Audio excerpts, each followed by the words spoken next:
Bonjour tout le monde, aujourd'hui j'ai le plaisir d'interviewer Anthony Chen. La dernière fois qu'on s'était parlé lui et moi c'était en 2014 et il était déjà en plein dans la production et le tournage de documentaires qui sont disponibles sur son site internet et sur sa chaîne YouTube Tistria.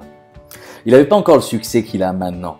À l'époque il me parlait de ses galères, la difficulté de se lancer dans un nouveau métier, il partageait ses incertitudes et ses doutes et il n'était pas sûr qu'il allait réussir.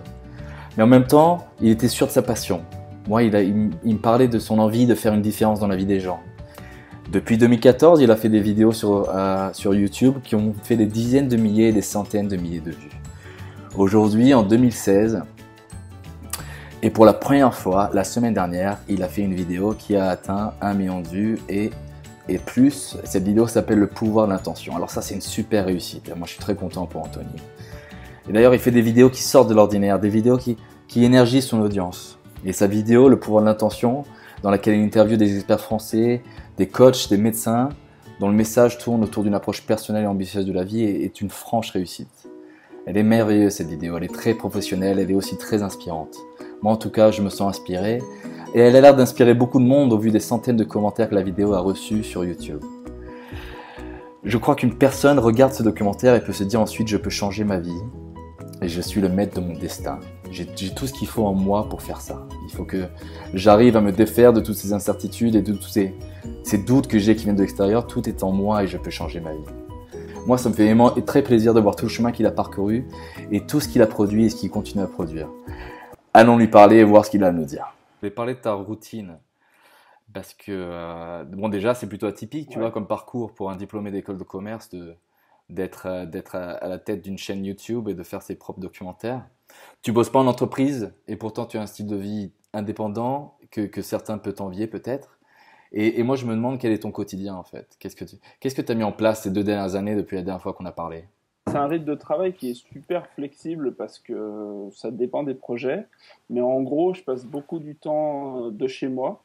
Pour l'instant, j'ai pas encore de local et puis vu que je sais pas où je serai dans 6 mois ou dans un an, j'ai pas trop envie de prendre un local tout de suite. Donc je bosse de chez moi. Je fais beaucoup de montage vidéo, de réponses de mails, de préparation de sujets, en ce moment, il y a beaucoup d'appels avec des gens qui veulent diffuser des docs, des vidéos dans des salles de ciné avec des séances de questions-réponses à la fin, des trucs comme ça. Mhm. Donc ça me prend du temps. Et donc ça, c'est un peu tout le temps, 7 jours sur 7, c'est-à-dire que je fais pas trop de différence avec ma vie.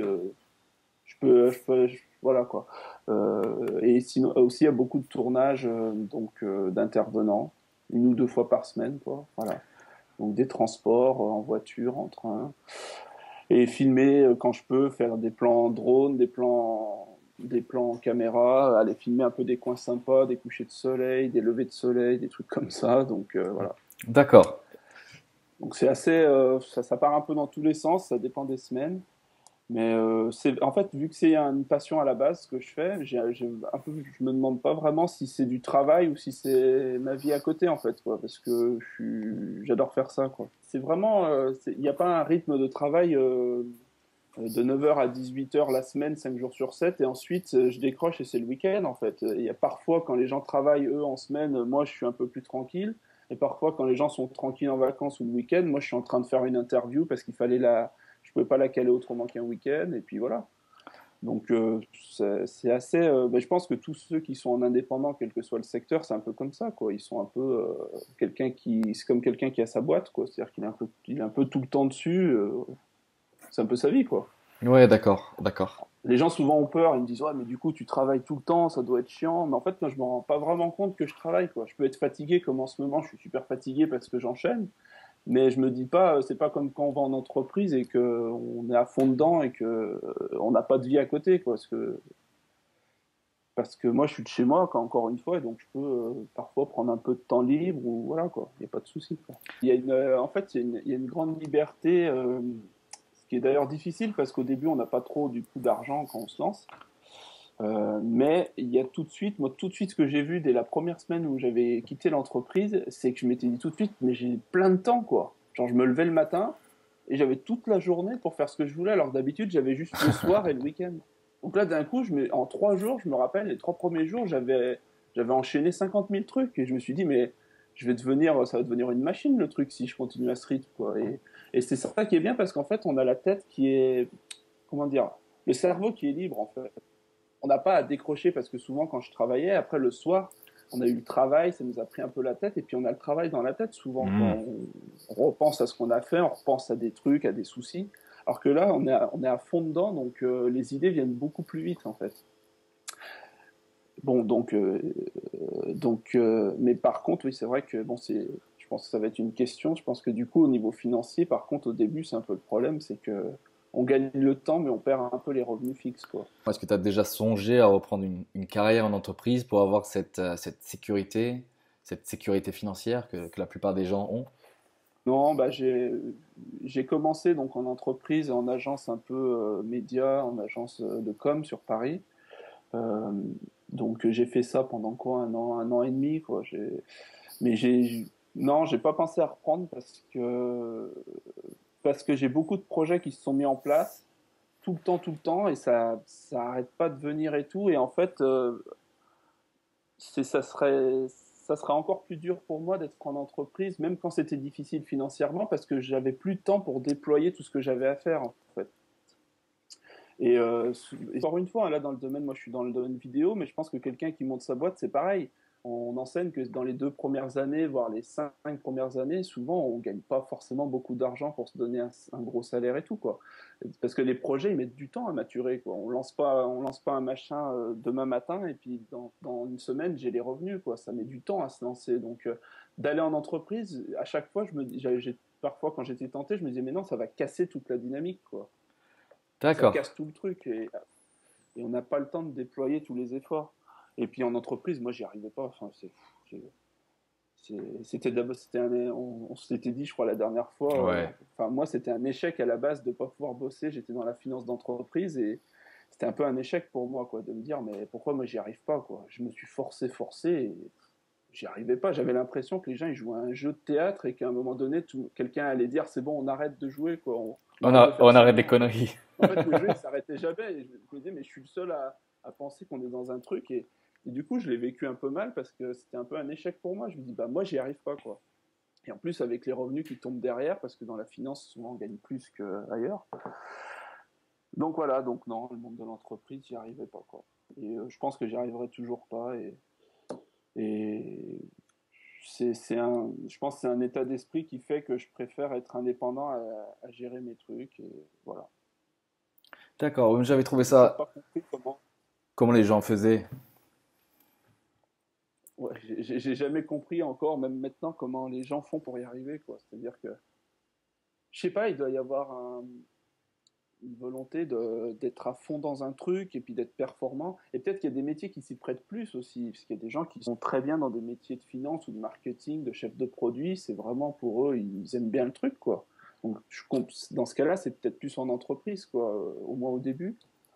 Mais moi, ça, dans des secteurs comme la vidéo, tout ça, il n'y a pas de métier en entreprise, quoi. C'est des gens, c'est des projets, quoi. Donc, euh, donc voilà. Et en plus, ouais. En plus, c'est difficile, juste pour finir, parce que moi, j'étais plutôt du genre à flipper financièrement, à vouloir une sécurité financière. Hmm. D'ailleurs, pour ça, je pense aussi que j'ai fait le MLO, une école de gestion, quoi. Parce que j'étais pas du tout du genre à m'en foutre des revenus, quoi. Ça me faisait énormément flipper, quoi. De pas, une grande hantise, c'était de pas savoir le mois prochain comment j'allais payer un loyer ou un truc, quoi. Donc ça, c'était pas simple. D'accord. Je trouve ça intéressant quand même parce que, comme un de tes intervenants disait dans ta vidéo Le pouvoir de l'intention, je me rappelle jamais de son nom, mais il parlait des gens, de certaines personnes, que la plupart des personnes en général Ouais, s'arrêtaient un peu par paresse ou justement où ils laissaient leur peur un peu les submerger et comparait ça à un avion qui décolle au moment du décollage qui montait ouais. qui stagnait à peu près à ce niveau-là et qui au lieu d'attendre le moment où l'avion allait vraiment prendre, juste à ce moment Ouais, c'est ça. il retournait au final dans une carrière qui les sécurisait, qui leur donnait un sentiment de confort. Toi, au contraire, tu t'es dit que ça allait casser la dynamique. Ouais, ouais. Et ça, c'était plutôt fort. Hein, c'est plutôt fort. Tu as l'impression que sur ces trois dernières années, tu es allé à l'encontre de beaucoup de tes peurs.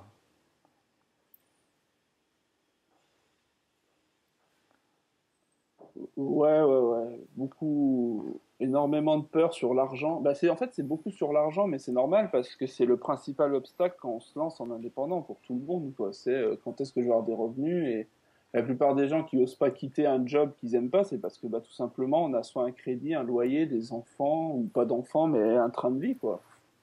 Puis d'un coup, on Ouais, se bien retrouve, sûr. on n'a plus de fric, ou on a un peu de fric de côté, mais on n'a pas beaucoup. Mm. Donc, ouais, ça a été beaucoup des peurs sur l'argent, ouais. Après, des peurs sur la reconnaissance sociale, pas trop, parce que ce soit au niveau familial, au niveau d'anciens collègues de l'EM Lyon ou d'anciens amis, il y a eu un peu de tout comme réaction, et puis de toute façon, ça m'intéressait même pas trop la réaction, parce que moi, je savais tellement que je voulais faire ça, et j'avais Mm. tellement pris sur moi en école de gestion à faire autre chose, que quand je suis arrivé vers les 25, 26 ans, que j'ai complètement switché, euh, c'était un peu vulgaire, mais j'en ai rien à foutre de ce qu'on pense, que de toute façon, j'ai tellement pris sur moi, ça m'a tellement gonflé qu'on pourrait penser ce qu'on veut. Je préfère faire, je disais toujours, je préfère être clochard que faire ça, quoi. Donc, c'était pas une peur, la reconnaissance sociale ou des parents, quoi. Je dis, tant pis, quoi. De toute façon, moi, c'est foutu, quoi. Je pourrais pas. Donc, c'était plutôt, ouais, une peur financière, quoi. Et c'était vraiment difficile. Et ces sujets, d'ailleurs, ça m'a un peu aidé. Justement, le dernier sur l'intention, c'est des sujets où ça m'aide un peu. Je suis un peu mon propre public parfois, quoi, quand j'écoute les intervenants, quoi. Justement, David Laroche, là, qui disait il faut pas lâcher parce que parfois on fait des trucs pendant 6 mois, un an, et ça vient pas. Et on dit, ah, c'est bon, ça sert à rien, alors qu'en fait, on est en train de lancer le truc. Et il compare à un avion, ouais, qui est sur le point de décoller. Et c'est vraiment ça. Il faut parfois faire des ajustements, tout ça, puis ça vient. Moi, je pense que c'est vraiment optimiste, mais je pense que si on a vraiment un projet, qu'on se ment pas à soi-même, je pense que si on est persévérant, ça finit par marcher, si vraiment on accepte de changer deux, trois trucs, quoi, de ne pas s'obstiner. Donc voilà, moi, ça m'a appris tout ça, quoi, la persévérance. Comment je choisis les sujets, à la base, quand je me suis lancé en indépendant, donc fin, ouais, 2013 et puis surtout 2014, c'était des sujets. Moi, je me suis lancé et j'avais une chaîne et des vidéos avec des clients, quoi. Les premiers que j'ai eus, c'était dans l'économie, en fait, c'est la finance. C'était pas du tout dans ces sujets. Et puis pourquoi? Bah, c'était logique, parce que je venais de l'EM Lyon, j'avais fait des métiers là-dedans, et je lisais énormément de bouquins d'économie, donc j'étais à fond là-dedans. Et c'était pendant la crise, en plus, 2011, tout ça, la Ouais, crise ouais. financière. Mm. Donc j'avais une chaîne YouTube qui marchait pas trop mal, qui était là-dessus, en fait, quand je me suis lancé. Quand j'étais en entreprise, je l'ai commencé, et mais en fait, j'ai vite épuisé ce sujet, parce qu'en fait, je tournais, au bout de 6 mois, quand j'étais en indépendant, je tournais en rond sur ces sujets, quoi. C'était toujours la même chose. Ouais, ça va pas, il faut faire ci, il faut faire ça, il faut machiner. Enfin, toutes les problématiques en finance, sur la crise financière, sur la crise de l'euro aussi. Mais au final, ça tournait en rond. Et en fait, moi, j'ai toujours eu un esprit de vouloir comprendre les choses, à vouloir comprendre la structure des choses, en fait. Et quand je suis tombé sur des trucs, sur l'intention, sur la force de l'intention, sur la structure de la réalité, sur la structure de l'univers, la structure du vide dans l'univers, sur les expériences de mort imminente, des gens qui disent, voilà, je suis pendant une mort clinique, moi j'étais toujours là, j'étais super conscient, je voyais mon corps, après je suis parti, j'ai vu ce qui se passait là-bas, et plus tard on me l'a confirmé. Tout de suite je me suis dit, mais qu'est-ce que c'est que ces trucs? Et là j'ai voulu comprendre, en fait. Et c'est comme ça que je me suis lancé dans ces sujets. Et c'est vrai que quand j'en parlais autour de moi, les gens tout de suite on me disait, non mais ça c'est n'importe quoi et tout. Et au début je me disais, oui, donc c'est n'importe quoi, voilà, faut pas que je sois à fond dans ces conneries. Et après, je retournais sur ces sujets, je dis, mais non, c'est pas n'importe quoi, parce que ça et ça, on peut pas l'expliquer. Et puis ça se passe dans le monde entier. Je vais aux États-Unis, j'interviewe des gens, ils ont vécu la même chose qu'en France, quoi. Depuis Mhm. les années 70, il y a des vieux, des jeunes qui en parlent. Je dis, non, mais donc c'est pas n'importe quoi. Il se passe bien quelque chose, c'est pas juste une hallucination vite fait. Mhm. Voilà, donc c'est comme ça que je me suis lancé dans ces sujets, et ça m'intéressait beaucoup. Et en fait, ce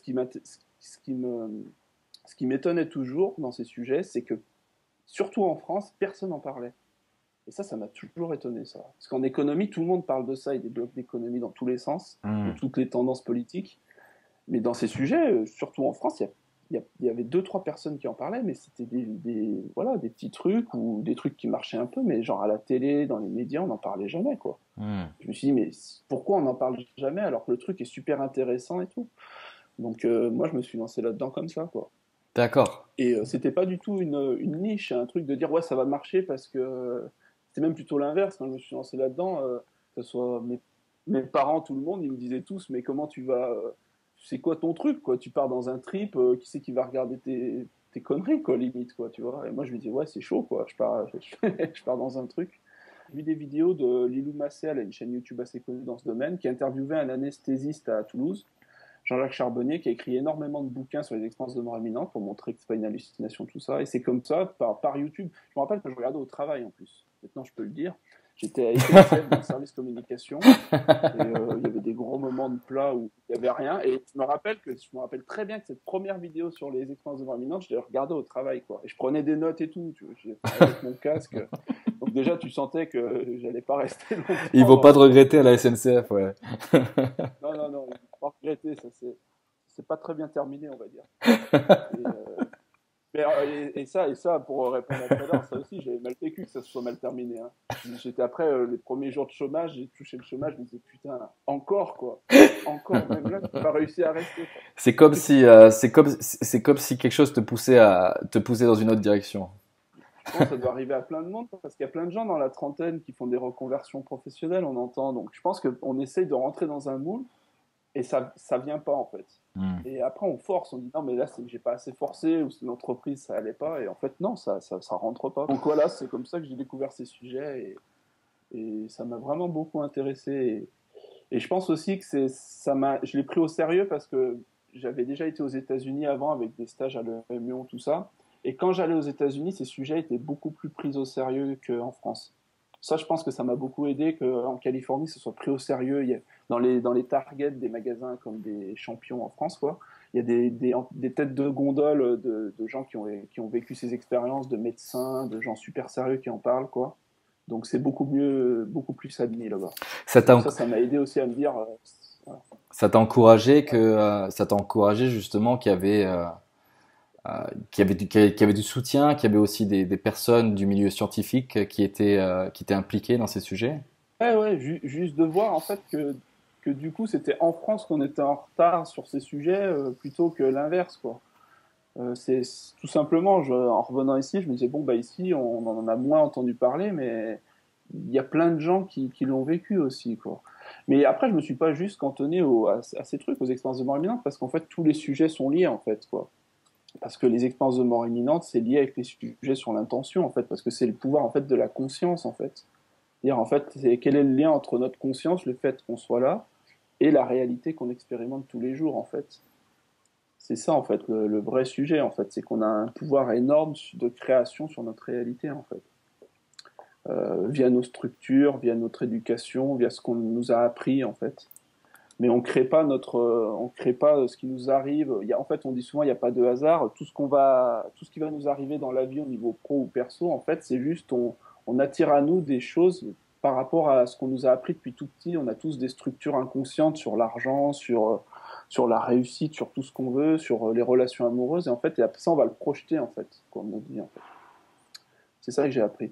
Le point que j'ai bien aimé, c'est que on parle de l'intention, on parle de développer ses pensées pour attirer ce qu'on veut accomplir. Mais j'ai bien aimé aussi que les intervenants expliquaient qu'il fallait aussi prendre action pour y arriver, que ça n'allait pas arriver en sortant du lit le matin. Derrière, on va s'épuiser dans des actions, en fait, qui vont être un peu inutiles. Alors que si on comprend vraiment ce qu'on veut faire, qu'on est vraiment centré dans ce qu'on veut faire, après les actions, le but dans la vie, c'est de faire un minimum d'actions pour un maximum de résultats, en fait. C'est ça le but. C'est tout simplement ça, en fait. Et ces sujets apprennent justement à vraiment... et c'est lié, genre, du coup, avec au niveau pro dans ce qu'on fait, quoi. C'est-à-dire qu'il faut vraiment faire un truc dans lequel on est doué, où on a une motivation, qu'on est prêt à se lever à 5 ou 6 heures du matin juste parce qu'on a un truc aujourd'hui, qu'on est à fond dedans. Il y en a, c'est au niveau sportif, il y en a, c'est au niveau, je sais pas, n'importe quoi, de la cuisine, de la vidéo, comme moi. Et il faut vraiment trouver ça et ensuite trouver un moyen de le faire parce qu'on sera toujours plus motivé, on sera toujours à fond. Et les gens le verront, même si un jour il faut aller voir des investisseurs pour parler de la finance. Les gens ils vont voir qu'on a un truc en plus, voilà.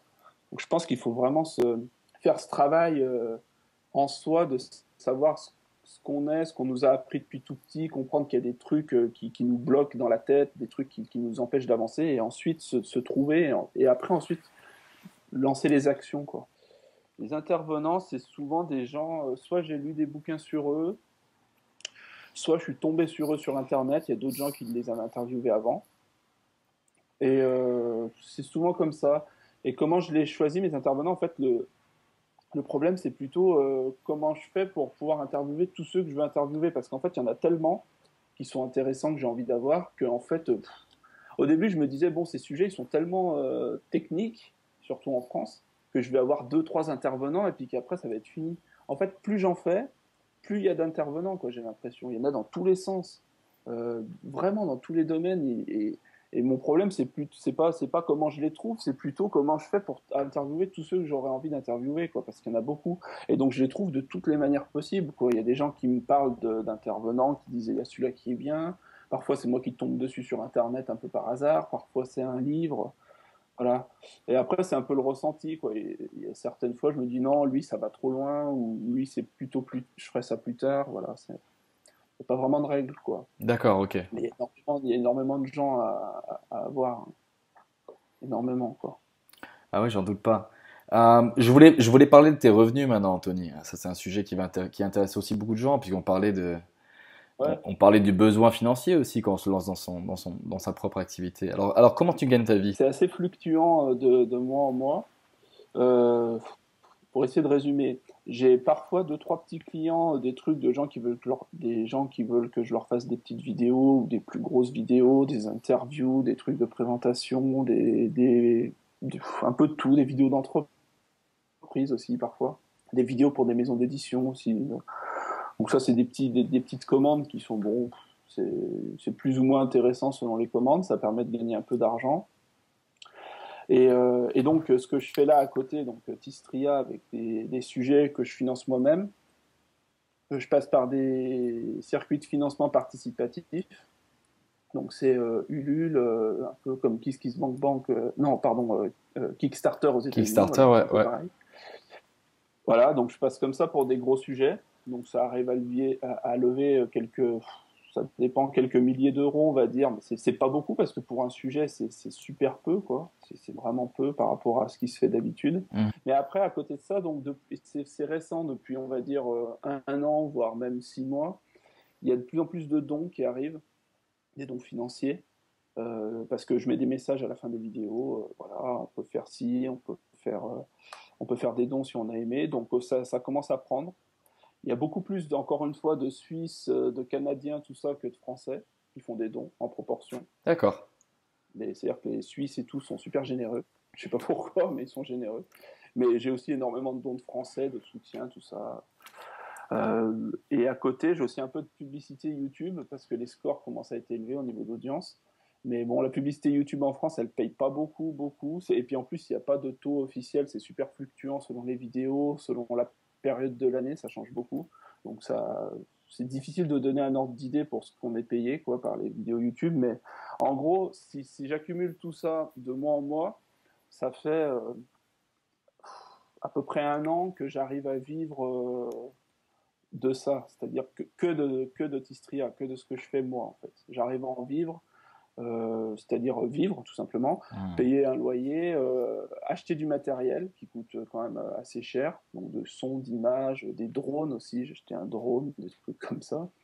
Donc voilà, donc j'arrive à en vivre depuis un an sans clients, mais il y a énormément de matériel à l'acheter et de poursuites en avant. Ce qui fait qu'en fait, c'est un peu le problème quand on est indépendant, c'est que ce qu'on touche, c'est pas le salaire en fait, quoi. Parce que moi, au début, j'ai eu tendance à dire, bah ouais, je touche de l'argent, c'est bien, mais en fait, c'est pas le salaire. Donc, j'arrive à en vivre, mais en même temps, il faut toujours placer le curseur sur qu'est-ce que je garde pour moi et puis qu'est-ce que je dois remettre dans le circuit en fait pour développer ce que je fais, que ça devienne de mieux en mieux et de plus en plus important en fait. Un peu comme une entreprise qui aurait à savoir si elle se garde son salaire ou si elle doit remettre dans le circuit.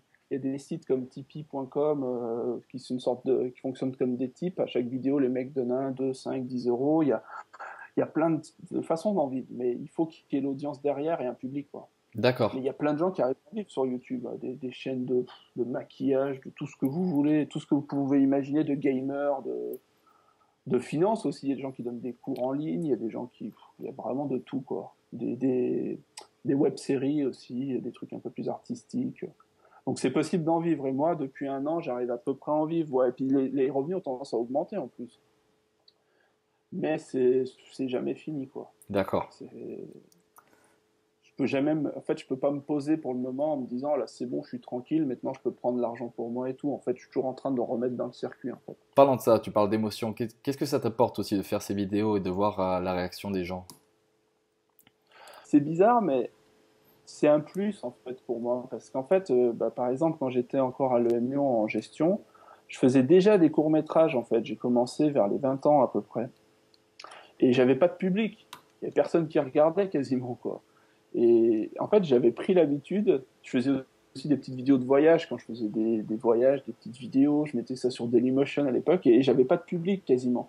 Et en fait, j'avais pris l'habitude de pas avoir de public parce que moi j'aimais tellement ce que je faisais que je dis bah tant pis, je continue. Et maintenant, ce qui est marrant, c'est que maintenant il y a le public qui est arrivé, surtout depuis un an et demi, il y a énormément de gens qui sont arrivés, ça fait genre 15 à 20 000 visionnages par jour en cumulé. Donc c'est beaucoup. Mais je m'en rends pas C'est compte énorme. en fait parce que au début, je faisais ça sans public, et maintenant le public est là, et je dis ah bah c'est cool, ça donne une gratification, et puis ça donne aussi de l'argent parce que sans public, c'est difficile de trouver, voilà. Mais voilà, mais je pense que ouais, c'est un plus en fait, ça encourage. Puis il y a énormément de messages de soutien par mail de gens qui disent ouais ça, surtout des vidéos sur l'intention là, les dernières que j'ai faites.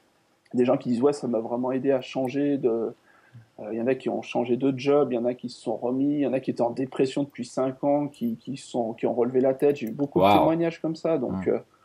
d'un coup, on se dit, bah, moi, je suis un peu tout seul chez moi à faire mon truc. Pas tout seul parce qu'il y a des intervenants, il y a des gens qui font la musique. Je suis pas, je fais pas tout de chez moi, mais voilà, je suis quand même dans mon coin. Et d'un coup, avec Internet, le truc se diffuse, quoi. Et ça, ouais, ça donne beaucoup de gratification, quoi. Mais en même temps, c'était tellement dur de commencer que, en fait, si on tient le coup jusque là, en fait, après, même si ça marchait, même si on n'avait pas ces messages, on aurait quand même confiance en nous. Parce D'accord. que ça a été tellement dur d'aller au-delà des obstacles au début que si j'ai réussi à aller au-delà de tous ces obstacles, c'est que je commençais à me sentir assez confiant dans ce que je faisais, quoi. Donc après, tout ça, ça arrive comme un plus, en fait. Ça arrive comme un peu un bonus, quoi. Tu nous parlais de la suite un peu. Et effectivement, là, j'y suis allé 15 jours pour commencer à tourner deux trois interviews pour faire la même chose que le documentaire français sur l'intention, mais avec des intervenants américains pour le public anglophone. Donc j'ai interviewé un mec qui a monté deux boîtes avant ses 40 ans, qui a mis les deux boîtes en bourse, qui a fait fortune deux fois et qui depuis est à fond sur le truc de méditation et de focusing, de mindfulness, tout ça, et qui est à fond là-dedans et qui explique le lien entre le business et ça. J'ai eu des gens comme ça, des intervenants. Donc ça va être pour la suite, quoi. Je vais le mettre en ligne en sujet avec plusieurs intervenants en même temps. Et donc en France, bah, continuer à développer ce que je fais, essayer de trouver de plus en plus de gens qui peuvent épauler pour la musique, pour des illustrations, pour un peu tout, pour des projections en salle aussi, avec à la fin des rencontres avec les intervenants, parce que je peux pas faire tout seul en fait, donc évidemment on est obligé de s'épauler, quoi. Ça, c'est pour la suite. Continuer à développer l'audience et ouais, vraiment essayer de. Moi, je mets vraiment le curseur sur développer l'international d'abord en langue anglaise, quoi. Parce que je trouve que c'est vraiment important de ne pas se cantonner juste aux francophones, que ça peut toucher plus de monde, quoi. Je voulais dire que ton travail, bon, on en a déjà parlé, hein, je trouve ton travail fantastique et très, très inspirant pour des personnes comme moi et pour des millions d'autres personnes, hein, vu le résultat de ta dernière vidéo. Donc, je voulais te remercier aussi du fond du cœur. Du moment que ça peut marcher, moi je remercie aussi beaucoup, c'est les intervenants, parce que moi je sais pas si tu as vu, mais dans les sujets, je me mets jamais en avant, on me voit pas, on n'entend pas ma voix. Parfois, il y en a qui se demandent pourquoi, c'est parce que j'aime pas trop me mettre en avant, en fait, tout simplement. Ok. Donc voilà, mais c'est beaucoup les intervenants que j'ai eus, je tiens vraiment à le dire, que ce soit le public qui m'a aidé et les intervenants que j'ai eus, il y a vraiment des gens qui sont vraiment bien, quoi. Donc faut vraiment pas désespérer quand on est en entreprise ou quoi que ce soit, qu'on n'aime pas son job. Il faut se dire que dehors, quelque part, il y a vraiment des gens bien qui arrivent à vivre de ce qu'ils font, que j'ai rencontrés et qui croient en ce qu'ils font, quoi. Et ça, ça a été vraiment motivant pour moi sur le parcours, quoi, de voir que j'étais pas tout seul, quoi. Hmm. Il y avait d'autres gens qui créaient leur propre chemin un peu, quoi, et qui y arrivaient, quoi. Bon, bah écoute, merci beaucoup Anthony et bonne continuation alors. Ouais, bah merci pour cette interview, c'est vraiment sympa d'avoir pensé à moi et bonne chance pour la suite aussi pour ton blog, quoi. Cool. Merci Anthony. Ok, à bientôt.